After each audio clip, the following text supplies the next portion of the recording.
messieurs très bien, à une certaine époque, découvrir l'électricité.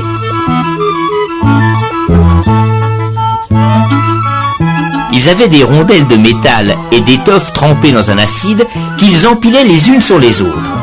Cela faisait une pile de rondelles, une pile électrique. Ils dirent, l'électricité, ça doit être quelque chose qui sort par un fil et qui rentre par un autre. Alors, ils écrivirent plus d'un côté et moins de l'autre, et décidèrent que l'électricité allait du plus vers le moins. Mais alors là, tout à fait au hasard. Pour savoir au juste, il aurait fallu voir de près les atomes des fils. Aujourd'hui, grâce à nos caméras spéciales, nous sommes en mesure, mesdames et messieurs, de vous présenter quelques atomes qui ont bien voulu venir dans nos studios pour nous expliquer. Un atome, c'est d'abord un noyau avec des charges électriques plus. Autour viennent tourner des charges électriques moins. Ce sont les électrons. Quand il y a autant de plus que de moins, les charges électriques s'annulent. L'atome est électriquement neutre.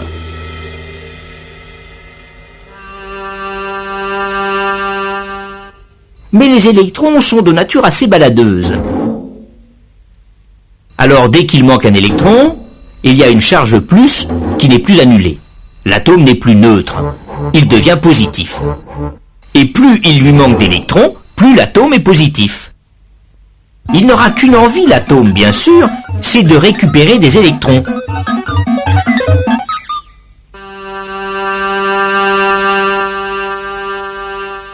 Ces électrons baladeurs, on les appelle des électrons libres. Seulement, des électrons qui se promènent au hasard, ce n'est pas cela qui fait de l'électricité utile. Mais supposons qu'on ait deux fils de cuivre avec entre les deux une sorte d'aspirateur à électrons.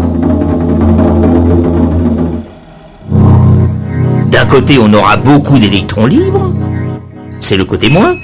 De l'autre côté, il en manquera. Les atomes seront positifs, c'est le côté plus. Il y a entre les deux fils ce que l'on appelle une différence de potentiel, des volts. Pourquoi des volts? Ah oui, le monsieur qui a inventé la pile électrique s'appelait monsieur Volta. Et plus il manque d'électrons d'un côté, plus la différence de potentiel est grande. Plus il y a de volts. Tout le long des fils, les atomes n'auront qu'une envie, bien sûr, c'est de récupérer les électrons qui sont dans l'autre fil. Nous, on va les laisser passer, les électrons. On va leur faire un passage, mais très très étroit. Le filament d'une lampe, par exemple. Alors les électrons se précipitent. Ça se presse, ça se bouscule, les atomes ne savent plus où donner de la tête, cela frotte, cela chauffe, cela fait de la lumière.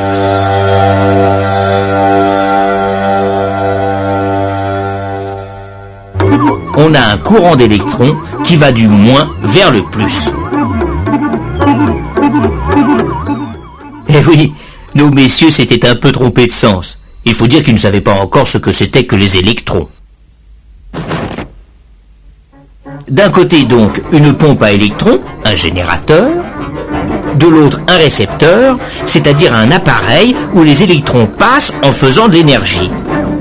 Ampoule, radiateur, moteur électrique, etc.